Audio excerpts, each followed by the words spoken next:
भारत में नुक्कड़ की दुकान से लेकर सुपरमार्केट तक में है पार्ले जी।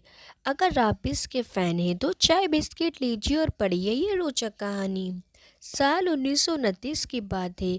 सिल्क व्यापारी मोहन लाल दयाल ने मुंबई के विले पार्ले इलाके में एक पुरानी बंद पड़ी फैक्ट्री खरीदी।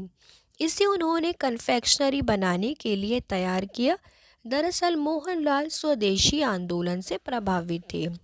कुछ साल पहले वे जर्मन गए और कन्फेक्शनरी बनाने की कला सीखी। 1929 में ही वे कन्फेक्शनरी यानी मेकिंग मशीन लेकर भारत वापस लौटे, जिसे उन्होंने जर्मनी में 60,000 रुपये में खरीदा था। परिवार के ही 12 लोगों के साथ शुरू हुआ काम। फैक्ट्री में 12 लोगों के साथ काम की शुरुआत हुई। ये सभी मोहनलाल के ही परिवार के सदस्य थे, जो इंजीनियर, मैनेजर और कन्फेक्शनरी मेकर बन गए।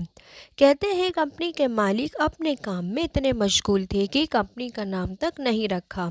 समय के साथ भारत के पहले कन्फेक्शनरी ब्रांड का नाम उसी जगह के नाम पर पड़ा, पार्ले। सेल्स प्रभावित हुई तो ब्रांडिंग पर किया गया फोकस। अब 1960 के दशक तक कई अन्य ब्रांड ने भी ग्लूकोज बिस्किट लॉन्च कर दिए। इससे कंज्यूमर में कंफ्यूजन होने लगा और इसका असर पार्ले बिस्किट की बिक्री पर पड़ने लगा। कंपनी ने नई पैकेजिंग बनाने का फैसला किया। अब पार्ले एक पीले वैक्स पेपर में लपेटकर आने लगा। इसके ऊपर लाल रंग के पार्ले ब्रांडिंग के साथ एक छोटी लड़की की तस्वीर होती थी। इस लड़की का इलस्ट्रेशन एवरेस्ट ब्रांड सॉल्यूशंस के मगनलाल दया ने तैयार किया था।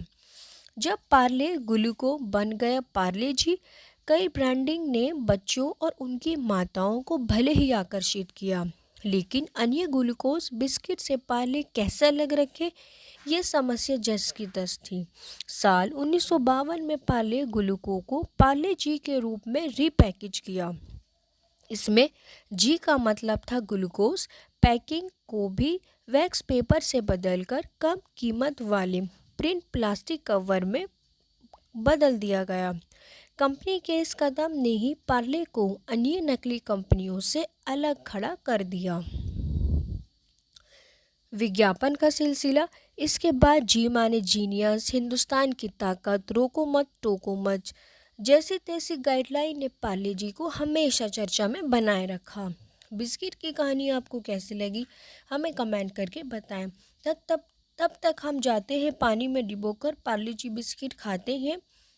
और हाँ, इसे इन लोगों के साथ शेयर भी कीजिए जिनसे आपने कभी ना कभी पार्ले जी शेयर किया है। अगले हफ्ते फिर मिलेंगे एक और भारतीय ब्रांड की कहानी के साथ।